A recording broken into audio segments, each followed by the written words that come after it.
Hola, hola, buenos días. ¿Cómo están? Buenos días.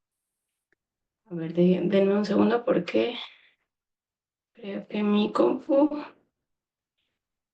está teniendo algunos inconvenientes.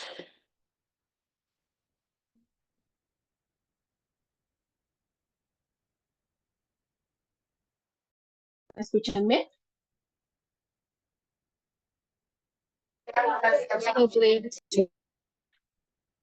Perfecto, muchas gracias. Muy bien, ¿cómo les fue con la actividad que tuvieron que realizar? ¿Estaba fácil, difícil?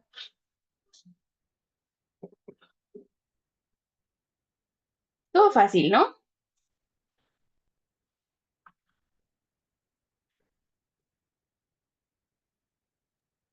Sí, con la segunda tabla, como que ya uno dice cuál es el factor de riesgo o el de exposición y cuáles son los que uno tiene que valorar. La ciudad de la severidad de COVID en pacientes. Ujú, exacto. Bueno, sí, la segunda tabla ya tenía un poco más de dificultad. Entonces vamos a terminar de ver algunos aspectos teóricos ya muy breves respecto a encuesta transversal y después vamos a revisar la tarea. Vamos a ver si nos da tiempo de ver otro artículo que también está bastante interesante. Entonces la vez anterior ya nos habíamos quedado que en la encuesta transversal lo que vamos a determinar como medida de frecuencia es prevalencia y como medida de asociación el OR, o también podemos llegar a realizar la razón de prevalencias, pero esto dependerá de la justamente prevalencia de la enfermedad, si es menos o más del 10%, porque se puede sobreestimar el riesgo cuando nosotros no tomamos en cuenta este aspecto en particular. Y también me gustaría mencionarles un poquito acerca del cálculo de tamaño de muestra. Sé que esto lo revisan en otra materia, probablemente ya lo hayan visto, pero es algo que siempre nos da bastante problema, e incluso es algo que puede llegar a ser un poco difícil de comprender. Pero hay algunos aspectos importantes que ustedes tienen que conocer. El cálculo de tamaño de muestra va a depender en la mayoría de las ocasiones del diseño metodológico que tengan y tienen que considerar la prevalencia o la incidencia de la enfermedad dependiendo del diseño que ustedes consideren más apropiado para responder su pregunta de investigación. En este caso, como nos estamos centrando en una encuesta transversal donde lo que queremos obtener son prevalencias, tenemos que contar con el antecedente de algún estudio donde ya se haya documentado la prevalencia del desenlace que queremos investigar o por lo menos algo similar. Entonces, ustedes tendrán que tener ese antecedente, buscar, documentar algún texto relacionado con ese desenlace que es de su interés y tener una prevalencia estimada o una prevalencia previa. Van a considerar además otros dos apartados que son muy importantes: el margen de error, que se conoce como precisión, y el nivel de significancia. ¿Qué sería el nivel de significancia? ¿Quién me dice qué es el nivel de significancia o cómo lo entiende?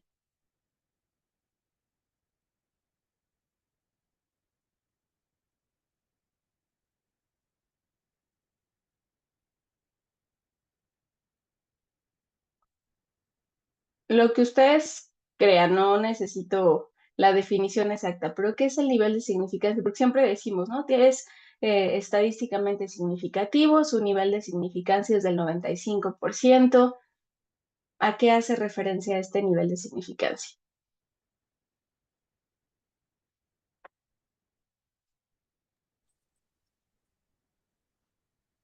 A lo mejor a la asociación fuerte que pueda tener con un factor de riesgo, no una enfermedad, un evento, Ok, ¿no? nos habla de que lo que nosotros estamos observando, que puede ser efectivamente una asociación, es algo que no se debe al azar. Eso es básicamente el nivel de significancia.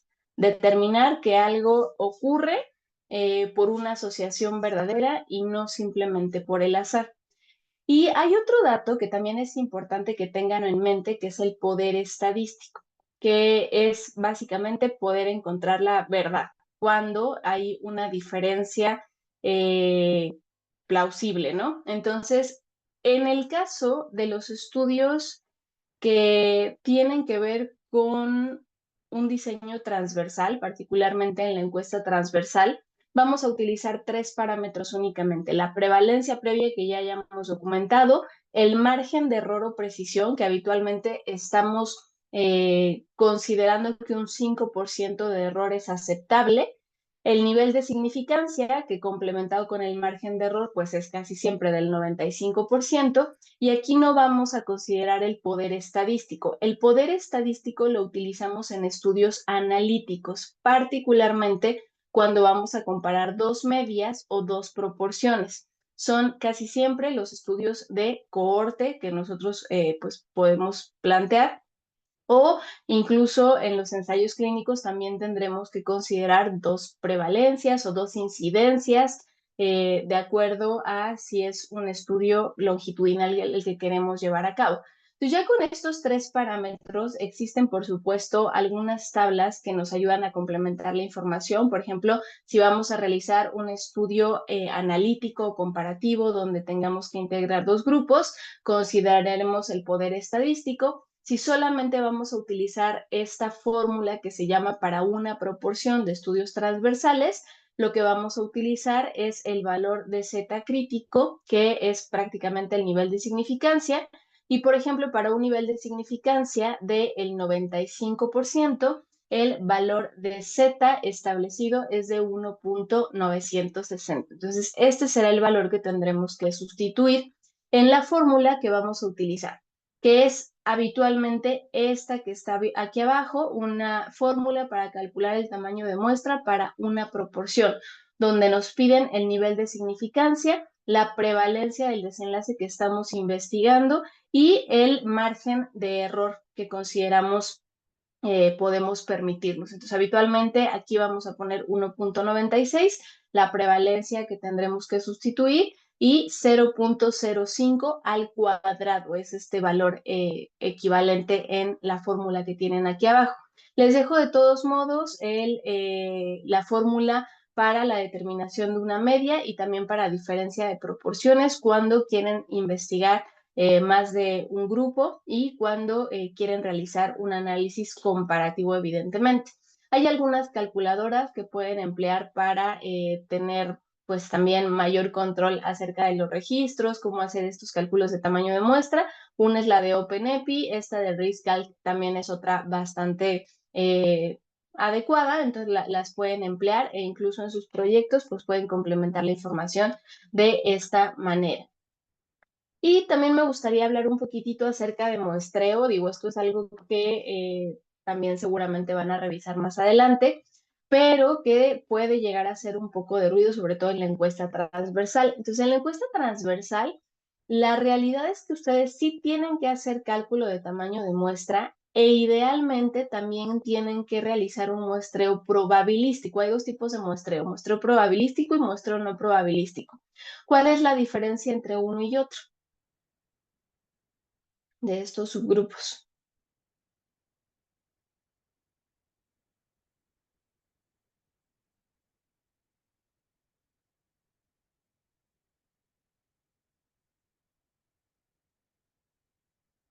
¿A qué le llamamos probabilístico y a qué no probabilístico?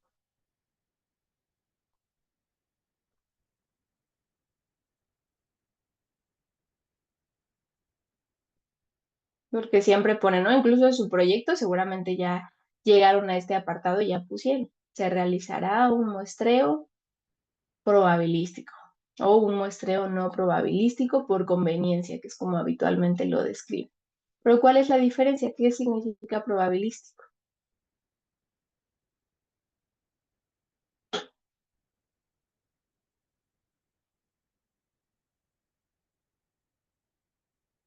¿O a qué le suena? A ver, Manuela, ¿a qué te suena probabilístico? Pues que la muestra se elige al azar. Exacto, ¿no? Que todos los sujetos tienen la misma posibilidad de formar parte de la muestra. Entonces, ustedes van a tener que ir por pasos para poder realmente realizar este muestreo. Primero tienen que hacer su cálculo de tamaño de muestra. Supongamos que su cálculo de tamaño de muestra es de 250 participantes y ustedes en su universo en un año tienen 500 sujetos que cumplen con los criterios de inclusión. Entonces, el muestreo probabilístico permite que cualquiera de esos 500 sujetos forme parte de su muestra, que va a ser de 250. Como bien lo dice Manuel, una de las maneras es a través del muestreo aleatorio simple, que es por el azar. Ustedes meten esos 500 sujetos que cumplieron los criterios de inclusión a una tómbola, a una plataforma, lo que ustedes decidan, y sacan sus 250 participantes. Y todos tuvieron la misma posibilidad de formar parte de la muestra. Hay otro muestreo probabilístico que es el sistemático, que este es cada 10 sujetos yo voy a elegir un participante. Entonces, si determino que lo que quiero revisar son pacientes que llegan con dolor torácico, pues cada 10 pacientes que lleguen con dolor torácico, a ese lo voy a incluir a mi estudio. Ese es el muestreo sistemático. El estratificado es cuando tenemos que formar grupos, por ejemplo, por gravedad o severidad de la enfermedad. Vamos a hacer el cálculo de tamaño de muestra y vamos a ir recabando sujetos hasta completar ese estrato en particular que en este momento nos es de interés. Y el muestreo por clústeres, este se utiliza más para unidades particulares. Entonces, en la Ciudad de México, vamos a decir un número, hay 50 hospitales que tienen atención de urgencias y yo quiero solamente para mi estudio 10 unidades. Entonces esas 50 igual las meto para que por azar pueda obtener mi muestreo de 10 unidades que son las que van a participar en el proyecto. Y los muestreos no probabilísticos son aquellos en los que pues prácticamente el investigador toma la muestra sin algún método que ofrezca esta posibilidad de que todos tengan la probabilidad de participar.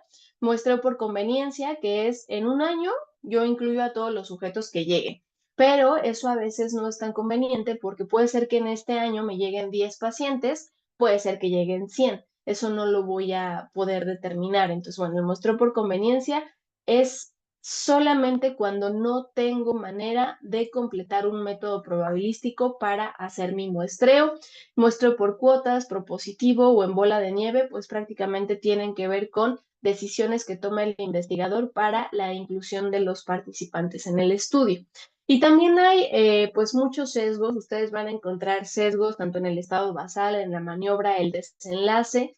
Por ahí el artículo del doctor Talavera y el doctor Rivas habla particularmente de sesgos, uno de los muchos artículos, pero habla particularmente de sesgos. Y junto con este artículo, que es el que les subí de Chest, pues pueden hacer la complementación, ¿no?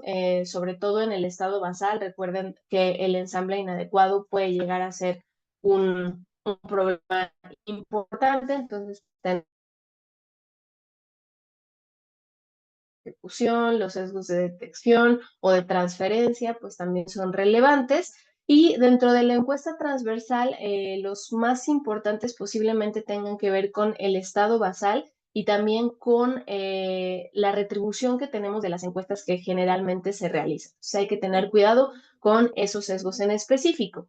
Y ya habíamos mencionado que vamos a realizar en la encuesta transversal diferentes análisis estadísticos. El análisis univariado, que es prácticamente descriptivo, el que realizamos a través de medias, medianas, rangos intercuartílicos, desviación estándar, frecuencias, proporciones y cuando determinamos la prevalencia. Después tenemos el análisis bivariado, donde tendremos que utilizar pruebas estadísticas como TD-Student, Chi-cuadrada, Udeman-Whitney, ANOVA, dependiendo del tipo de variable. Y finalmente, pues tendremos que llevar nuestro estudio transversal a un análisis multivariado si es que queremos generar realmente una asociación con una menor posibilidad de error o una menor posibilidad de sesgos. Hay también guías que ustedes tendrán que revisar para determinar la calidad de los estudios de encuesta transversal, particularmente en los estudios observacionales es Strobe.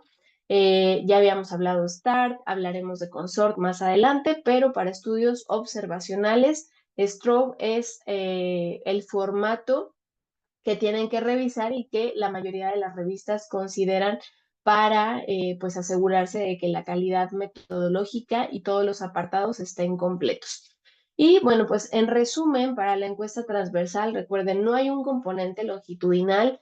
Todos los aspectos relacionados con el diseño arquitectónico, el estado basal, la maniobra, el desenlace, se van a estar midiendo al mismo tiempo y son estudios que son bastante útiles porque nos ayudan para planificar la salud pública. Recuerden que habíamos mencionado, nos permiten estudiar muchos factores de riesgo y muchos desenlaces al mismo tiempo para generar hipótesis que posteriormente puedan ser comprobadas por otros diseños metodológicos. Se afectan por la velocidad a la que se desarrolla el desenlace y la cronicidad de la enfermedad, y esto porque la prevalencia tiene que ver con estos dos parámetros en específico y no nos va a ser de utilidad ni para enfermedades raras ni para exposiciones infrecuentes. Para enfermedades raras, la recomendación es un estudio de casos y controles, y para exposiciones infrecuentes se sugiere utilizar un estudio de cohorte. Y bueno, pues con esto estaríamos prácticamente terminando este tema de encuesta transversal. No sé si tengan preguntas, algo que ustedes hayan revisado que quieran complementar.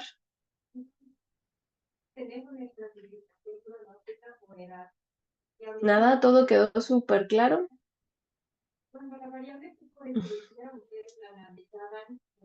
Bueno, conste, ¿eh? Entonces vamos a revisar este primer texto que hablaba del impacto de la diabetes en la severidad de la infección por COVID-19 en mujeres embarazadas. Y nos dicen que es un estudio descriptivo que se realizó en un solo centro. Entonces, ¿cuál fue o cuál consideran que es el sesgo más importante en este estudio?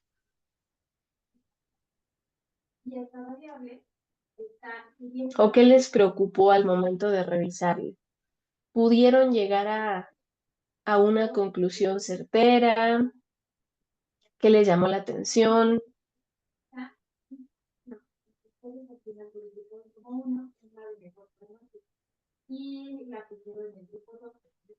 mí me llamó la atención que pues no comentaban sobre si las pacientes llevaban algún tipo de manejo, ¿no? Para la diabetes. Si algunas tenían, a lo mejor usaban metformina o solo dieta, o sea, no hacían como una, vaya, los grupos no los, o bueno, no lo especificaban en el artículo, solamente dijeron que las determinaron por la prueba y ya. ¿Y creen que esto sea importante? ¿Creen que esto que menciona Lina sea importante? Porque efectivamente no hicieron ninguna estratificación.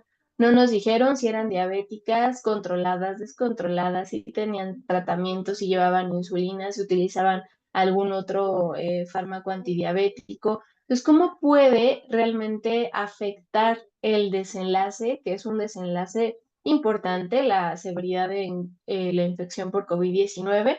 En estas pacientes con ciertos criterios de inclusión? ¿Importa, no importa?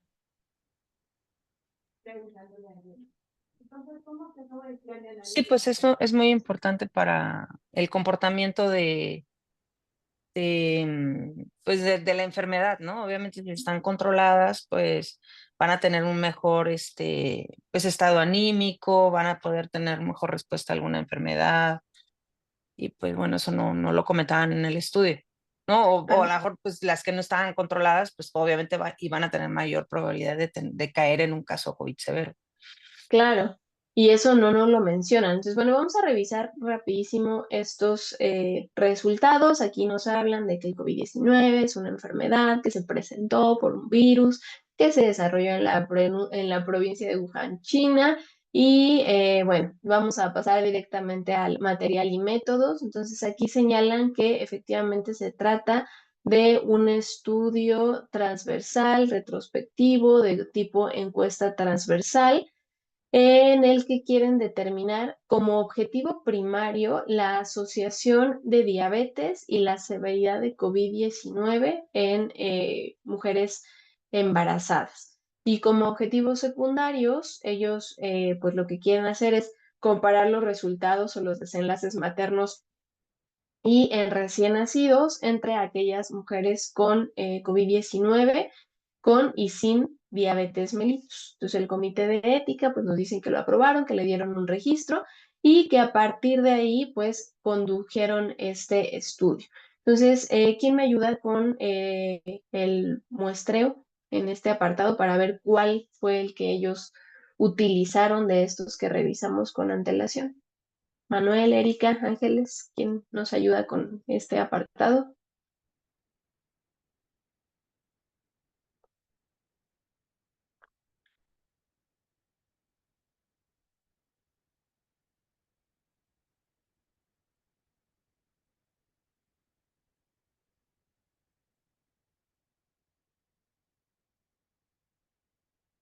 ¿No? ¿Nadie se anima? Creo que el estratificado, ¿no? Porque dependiendo la severidad de la enfermedad, porque los fueron. Ajá, estratificaron la severidad del COVID, entonces justamente nos dicen, ¿no? Que fue un estudio que realizaron en un centro terciario designado para la atención de COVID-19, que era un instituto además de enseñanza, con 1.300 camas en India, y el periodo de estudio fue de un año, desde el 1 de agosto del 2020 hasta el 31 de julio del 2021. Consideraron a aquellas mujeres embarazadas con prueba confirmada mediante el laboratorio de COVID-19, ya sea por PCR o prueba rápida. Y bueno, dice que las ingresaron, las atendieron de acuerdo a las guías establecidas, y los pacientes que se transfirieron a otros centros o que fueron dados de alta contra recomendación médica, pues fueron excluidos. Entonces aquí ya nos hablan de los criterios de inclusión y algunos criterios de exclusión. ¿Cuáles fueron los criterios de inclusión?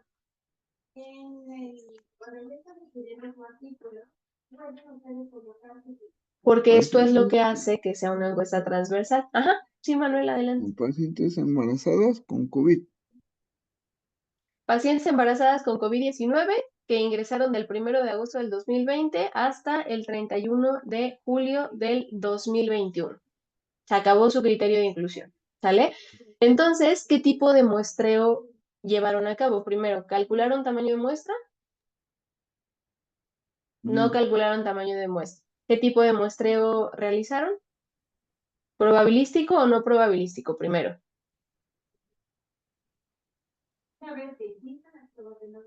Pues no probabilístico. No probabilístico. ¿Y de los no probabilísticos fue de qué tipo?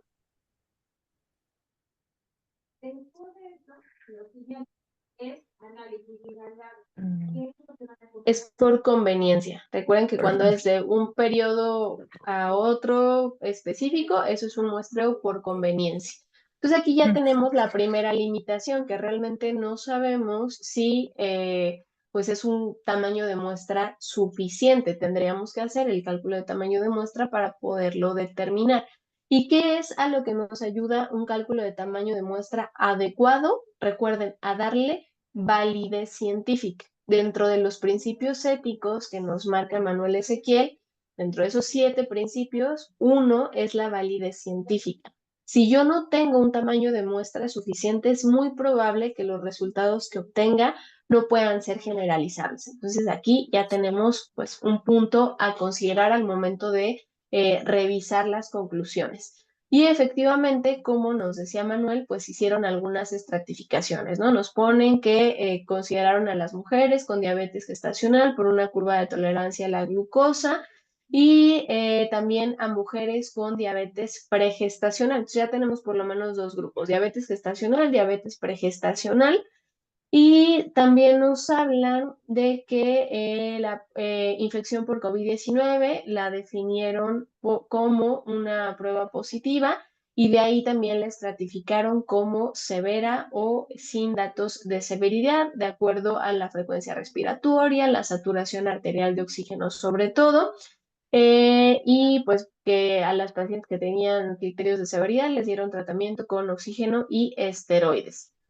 Y después ya nos hablan de los desenlaces relacionados con severidad, como COVID no grave, COVID grave e incluso defunciones. Los desenlaces secundarios fueron, recuerden, maternos y para recién nacidos, y todos los datos fueron obtenidos del expediente clínico. Entonces se dan cuenta cómo aquí no existe realmente un criterio ni en la maniobra ni en el desenlace para poder incluir a las pacientes. ¿Cómo hubiera sido este estudio si hubiera sido una cohorte? ¿Cómo hubieran tenido que hacer la selección?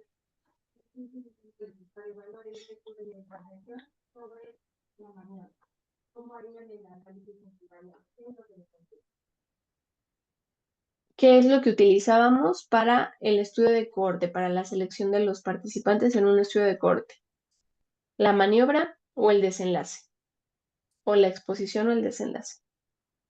El desenlace. En la cohorte es la exposición. Ah, En este caso, lo que ustedes tendrían que hacer sería seleccionar un grupo de mujeres con diabetes gestacional y, por supuesto, COVID-19, y otro grupo sin diabetes y también con COVID-19. Seguirlas en el tiempo y entonces ver cuáles tenían COVID severo o que no desarrollaban datos de severidad de la enfermedad o incluso de función. En un estudio de casos y controles, ¿cómo lo harían? ¿A partir de qué se seleccionaría la muestra? Del desenlace. A partir del desenlace. Entonces yo tendría que elegir mujeres con COVID grave, mujeres con COVID sin datos de severidad y de manera retrospectiva ir a buscar si son o no son diabéticas. Aquí en la encuesta transversal no considero ninguna de esas cosas. Yo incluyo solo a todas las pacientes que cumplen criterios de inclusión, que son mujeres embarazadas con COVID-19. Y después, de manera artificial, vamos a tener que hacer la división de esos grupos. De todas estas embarazadas que llegaron con COVID-19, ¿cuántas tenían diabetes? ¿Cuántas estaban libres de este antecedente? Y de esta manera establecer el desenlace, pero todo al mismo tiempo. Esta es la razón por la cual en las encuestas transversales solemos ver una disparidad de grupos. Ahorita lo vamos a revisar, pero aquí seguramente va a haber muchas más mujeres embarazadas con COVID-19 sin diabetes que embarazadas con COVID-19 y con diabetes, porque en general hay menos mujeres con diabetes embarazadas que aquellas que están libres de ese antecedente. En la cohorte, nuestros grupos en la exposición van a ser similares. Yo tengo que seleccionar en la misma cantidad de mujeres con la exposición y sin la exposición, o por lo menos hacer una relación proporcional, 2:1, 3:1, lo mismo que en casos y controles. En casos y controles yo tengo que seleccionar la misma cantidad de pacientes o participantes con el desenlace y sin el desenlace, o grupos que sean 2:1, 3:1, hasta 4:1 es lo máximo que podemos seleccionar. Entonces, aquí nos hablan del análisis estadístico, que van a utilizar medias, medianas, rangos intercuartílicos, desviación estándar, frecuencias, porcentajes, de acuerdo al tipo de variable que se esté considerando, y que además van a considerar para el análisis bivariado la prueba de chi cuadrada.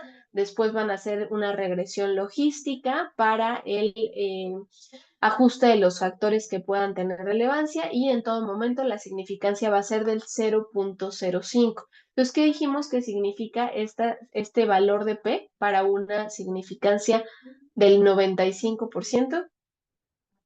Que no se debe al azar. Uno, que no se debe al azar, y dos, que nuestra posibilidad de error es menor al 5%, que en los resultados que obtengamos la posibilidad de error es menor del 5%. Entonces vamos a pasar a resultados, nos vamos a ir directamente a las tablas, pero aquí ya nos están empezando a pues dar información importante, que en ese año llegaron 856 mujeres embarazadas que tenían una prueba de SARS-CoV-2 positiva y que fueron incluidas en el estudio. Y a partir de ahí determinaron que de esas 856, solo 132 tuvieron antecedentes de diabetes, ya fuera diabetes gestacional o diabetes pregestacional. Entonces vámonos a este flujograma, que es pues bastante interesante y que nos da información importante. Y aquí nos dicen que hay 856 mujeres embarazadas que tuvieron una prueba positiva para COVID-19. 132 con diabetes, 724 sin diabetes. Y de estas 724, 21 desarrollaron infección severa, 2 defunciones y 703 no tuvieron datos de severidad. De las embarazadas con diabetes, 132 tuvieron este antecedente, 120 diabetes gestacional, 12 diabetes pregestacional. De estas con diabetes gestacional, 12 con infección severa. De las de diabetes pregestacional, 5 con infección severa y en cada grupo 3 defunciones. Entonces, simplemente viendo este flujograma, ¿cuál fue el grupo de mayor riesgo?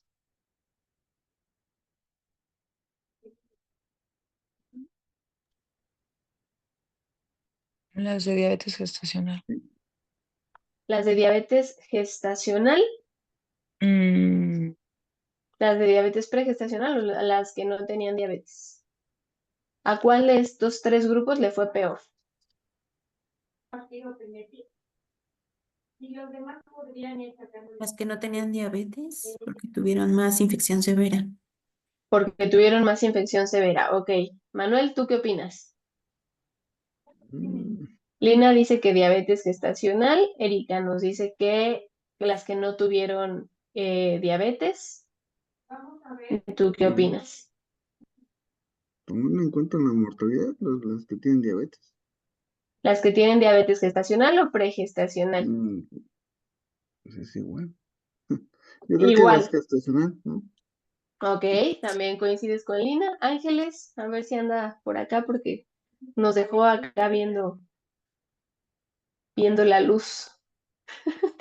Bueno, ahorita que regrese que nos dé ella su opinión. Entonces, para esto nos sirven justamente las medidas tanto de frecuencia como de asociación que hemos estado revisando. Es verdad que en los 3 grupos, tanto en diabetes gestacional, diabetes pregestacional, como aquellas sin diabetes, tuvimos una tasa de mortalidad muy parecida. Pero vamos a ver qué ocurre. Vamos a empezar a hacer nuestras tablas de 2x2. ¿Qué quieren colocar como desenlace? ¿Cuál quieren que pongamos aquí como desenlace? De todo esto que viene en el flujograma, ¿qué es lo más importante? ¿Qué es lo peor que le pudo pasar a las pacientes? Morir. Las defunciones. Morir, ¿no? muerte. Así es. Entonces, vamos a poner aquí muerte y aquellas que sobrevivieron. Ok. ¿Y qué vamos a poner en nuestra exposición?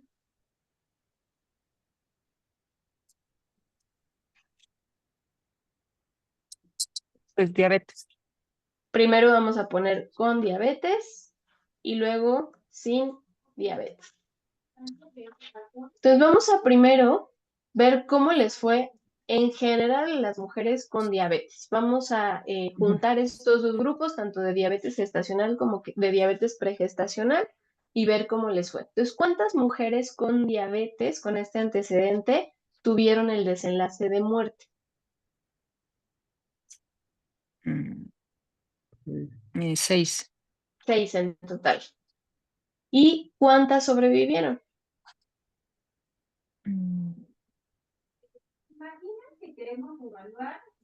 120. ¿Qué? Entonces, 126. 126, ¿no? Ok, 126 sobrevivieron. Luego, de las que no tenían diabetes, ¿cuántas murieron? 2. 2. ¿Y cuántas sobrevivieron? 722. Perfecto, 722. Vamos a ver, primero vamos a determinar si la hipótesis que tenía Erika era correcta, entre que las mujeres que no tenían diabetes tenían un peor desenlace porque tenían más infección severa. En este caso estamos haciéndolo con muerte. Ahorita lo hacemos para severidad de la infección. Entonces vamos a poner aquí totales para que nos sea más fácil. No es cierto, 126. ¿Cuánto dijimos que era? 132. 132. 132. Aquí teníamos 124. En total tuvimos 8 defunciones y de las que sobrevivieron tuvimos ¿cuánto? 800. 48, ¿cierto? Ujú. Y en total, ¿cuántas tenemos? 856. 856. Perfecto. Entonces ahora sí ya tenemos nuestra primera tabla de 2x2 construida. ¿Qué Ujú. vamos a calcular primero? ¿Qué quieren calcular primero? Prevalencia. Ok, prevalencia. ¿Cómo la sacamos? A más B, A más C entre el número de pacientes. A más C entre N. ¿Y de cuánto nos da? Es 8 entre 856.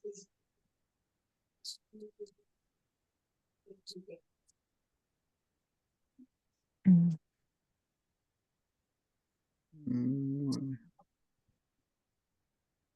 0.93%. 0.93. 93%. Punto Ok, cero cero entonces nueve. nos da 0.009 09. y efectivamente cuando esto lo multiplicamos por 100 para porcentaje, entonces nos da una prevalencia de mortalidad del 0.9%, que es bastante bajita, pero considerando que son mujeres embarazadas, pues evidentemente no quisiéramos tener absolutamente ninguna muerte. Entonces, ¿qué otro Ujú. resultado quieren calcular aquí? ¿Qué más hacemos con esta tabla de 2x2? Ya tenemos la prevalencia, vamos a ponerle aquí global. Luego,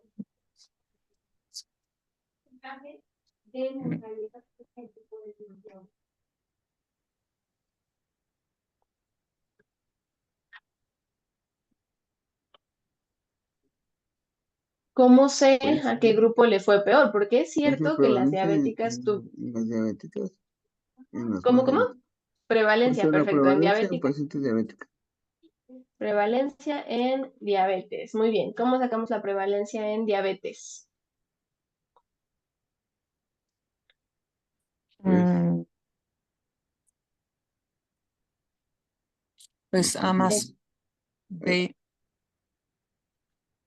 En este caso, como solo voy a calcular la prevalencia en un grupo, en este caso en diabetes, vamos a Ah, utilizar solamente la primera fila, ¿vale? ujú.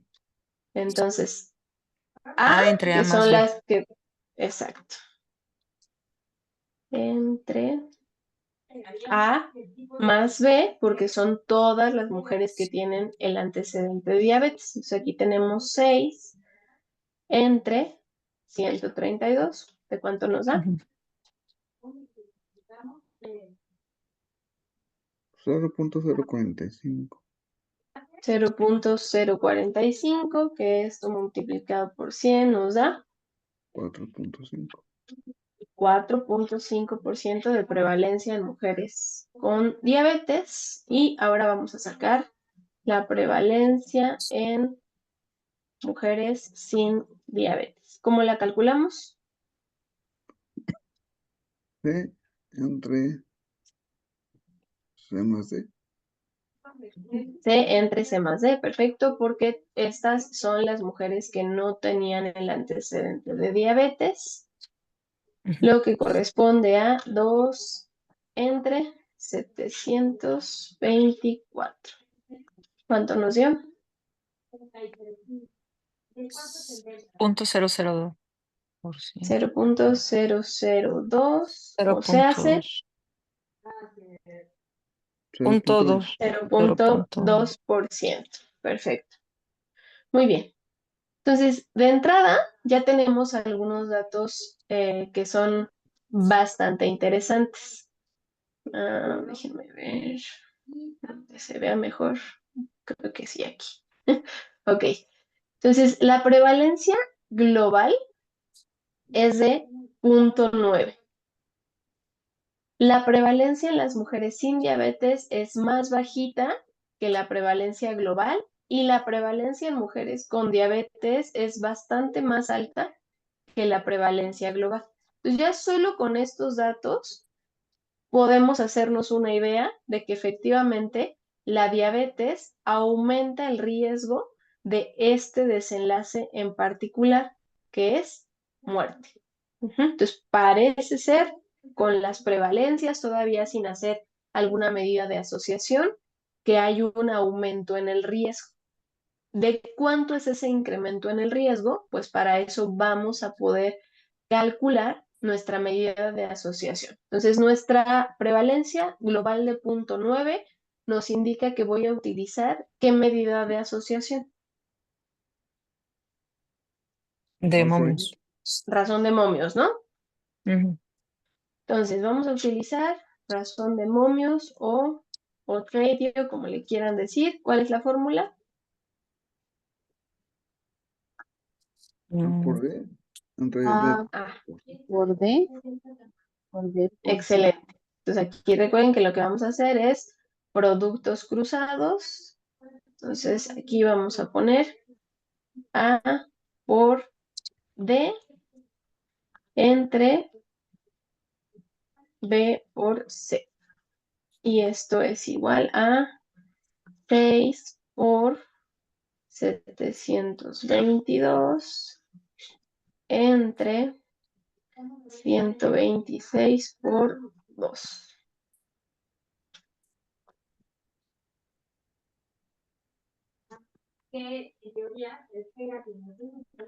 Que son 4.332 entre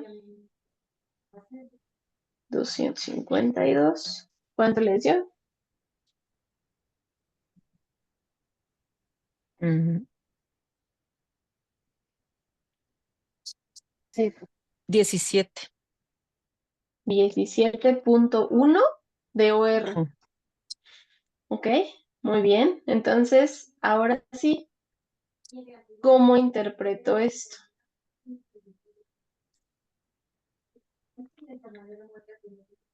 Sí, las pacientes que tienen diabetes tienen 16 veces más riesgo de morir que las que no tienen diabetes. Así es, ¿no? Entonces, Ujú. ahora les vuelvo a hacer la misma pregunta. ¿A qué grupo le fue peor? ¿Diabéticas o no diabéticas? Las Ok. diabéticas. A las diabéticas definitivamente. Y esto tiene que ver con, aunque los desenlaces aquí abajo de muerte sean muy similares en estos grupos 2, 3 y 3, recuerden que sí hay una diferencia en la cantidad de pacientes con y sin diabetes que se incluyeron.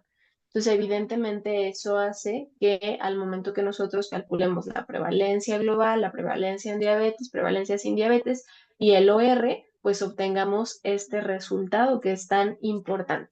¿Hay algún otro dato que pudiéramos llegar a obtener aquí? ¿Algo más que quisieran calcular? Que hace ratito Ángeles habló de eso.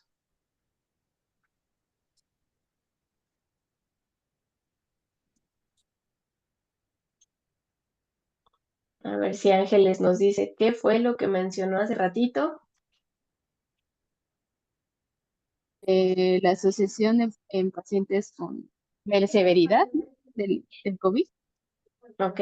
¿Y qué más? Nos dijiste otra cosa que también podemos calcular aquí.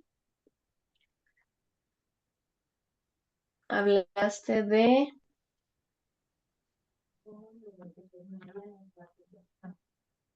¿Qué es esto?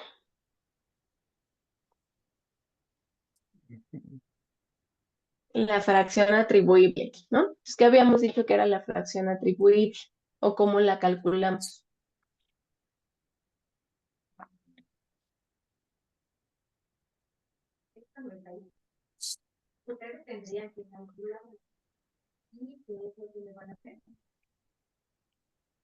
Es básicamente la cantidad del desenlace o la proporción del desenlace que va a estar relacionada con la exposición, porque vean, este 0.2% nos habla de que la mortalidad de las mujeres embarazadas con COVID-19, independientemente de si tienen diabetes o no, va a existir.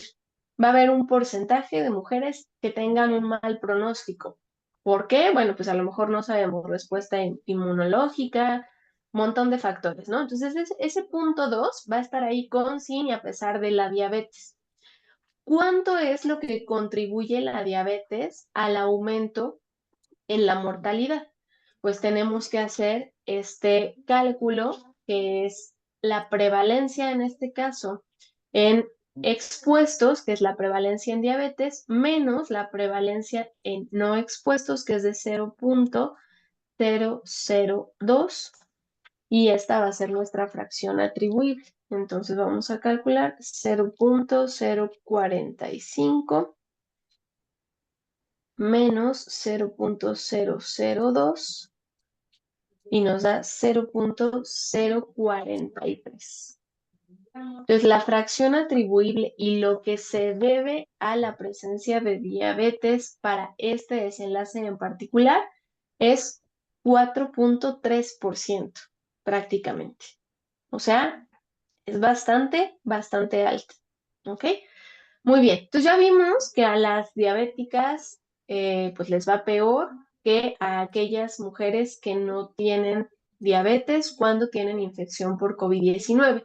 Esto es básicamente lo que ustedes tenían que hacer para su tarea, ir revisando estos desenlaces. Podían utilizar este flujograma, también pueden utilizar nuestras tablas de resultados, podían, por ejemplo, hacerlo con edad, con paridad, síntomas, podían utilizar también esta otra tabla donde relacionan diabéticas, no diabéticas, con diferentes estatus de severidad de la enfermedad, pero vamos a seguir con este mismo flujograma en los minutitos cortos que nos quedan y vamos a hacer otra tabla de 2x2. Ahora quiero saber si les va peor a las mujeres con diabetes gestacional o con diabetes pregestacional. ¿Cómo integramos esta tabla de 2x2? Nuestro desenlace va a ser el mismo, que es muerte.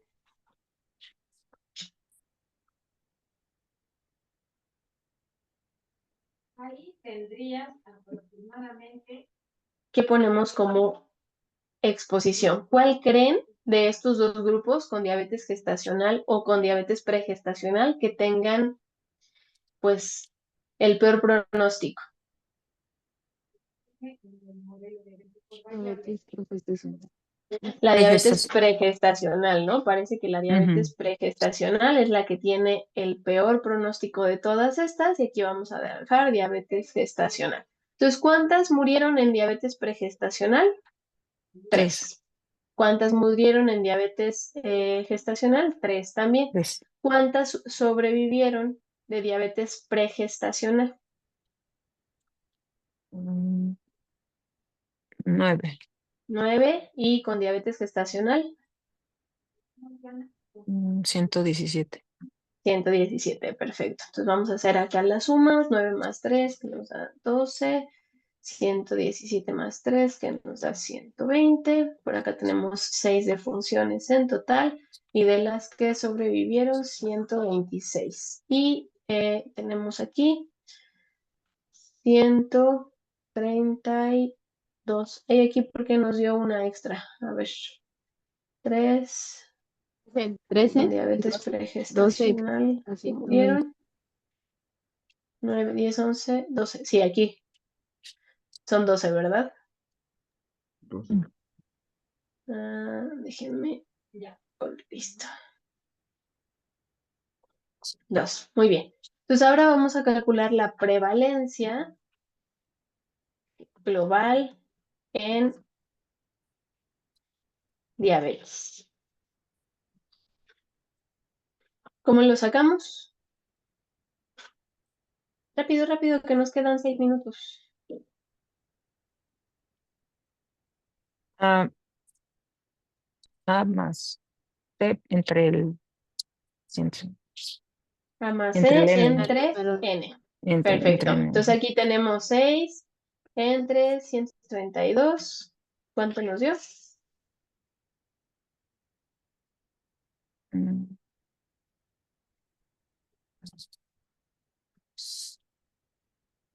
Que esto ya lo habíamos calculado, ¿no? Hace ratito era el 4.5 de sí, mortalidad en mujeres con diabetes. Ahora vamos a sacar la prevalencia en diabetes pregestacional.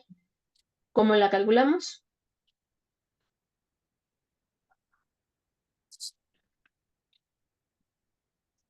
Pues, sí. 3 entre 12, ¿no? Exacto, Eso. A entre A más B. Entonces, 3 entre 12, ¿cuánto les dio?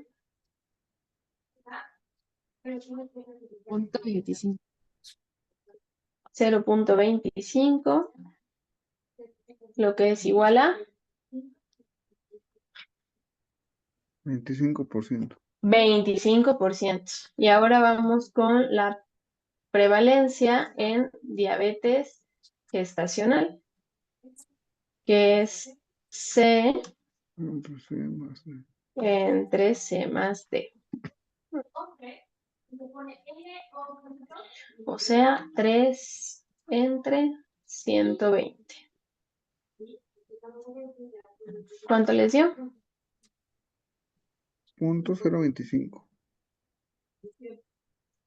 Punto 0.25, 2.5. 2.5%. Ok, entonces aquí hay diferencias importantes solamente al verificar la prevalencia.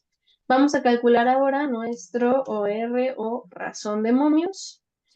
Entonces, aquí va 3 por 117 entre 3 por 9, lo que es igual a 3 por 117 51.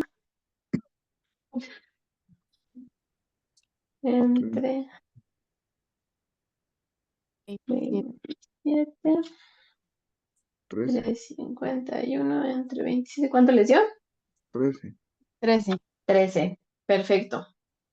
Entonces, ahora tenemos que la diabetes pregestacional comparada con la diabetes gestacional tiene 12 veces más riesgo de presentar el desenlace. En realidad, la forma más adecuada, más ortodoxa para describir el resultado en estudios retrospectivos es las mujeres que tuvieron el desenlace, en este caso, que presentaron muerte, tuvieron 12 veces más posibilidades de contar con el antecedente de diabetes, porque vamos en retrospectiva, ¿sale? Entonces, las mujeres que tuvieron el desenlace muerte tuvieron 12 veces más probabilidades de presentar la exposición, en este caso de diabetes pregestacional, que pues aquellas mujeres que sobrevivieron. ¿Ok? Bueno, muy bien. Pues tenemos 2 minutos. No sé si tengan alguna pregunta. Voy a ir revisando sus actividades, las voy a ir calificando, les voy a ir haciendo comentarios individuales. Pero hasta aquí, algo que quieran que revisamos nuevamente. Es importante que queden claros los ORs para poder pasar después a estudios de casos y controles que también hablan en términos de ORs. ¿Todo bien hasta ahora? Sí, Bueno. sí, doctora. Yo nada más, bueno, entonces, por ejemplo, siempre tengo que evaluar como vaya el flujograma, como para ver cuál es el de mayor riesgo, como para contemplarlo, poner en la tabla. Exacto. Y en la tabla lo que se sugiere es colocar en la primera fila Ajá. el desenlace o más bien, perdón, el factor que consideren de riesgo para el desenlace. Porque, ¿qué hubiera pasado si lo hubiéramos puesto al revés? El OR nos hubiera dado de protección. Entonces nos hubiera dicho que las mujeres que sobrevivieron tuvieron un menor riesgo de presentar diabetes pregestacional, ¿no? Entonces ahí les va a dar, el OR va a estar invertido, por decirlo de alguna manera. Entonces traten de establecer o diseñar la tabla de 2x2 de la forma en la que puedan explicar los resultados de manera más lógica. Eso es lo que yo les recomendaría. Por eso siempre se pone en la primera fila el que consideren de mayor riesgo. Ok, muy bien, muchas gracias. ¿Vale? Bueno, Sí. pues ya los dejo ir a su siguiente clase. Les agradezco muchísimo su atención. Esta semana no van a tener tarea, pero Estudien, por favor, otra vez encuesta transversal. Vamos a terminar de revisar un ejercicio más la siguiente semana, es otro artículo. Y también empiecen a leer acerca de estudios de corte que empezaremos a abordar en los aspectos teóricos, ¿vale? Pues muchas gracias, que tengan muy bonita semana. Un gusto como siempre. Nos vemos el siguiente martes. Ahí, Gracias, doctora. Gracias, a doctora. ustedes. Bye, bye.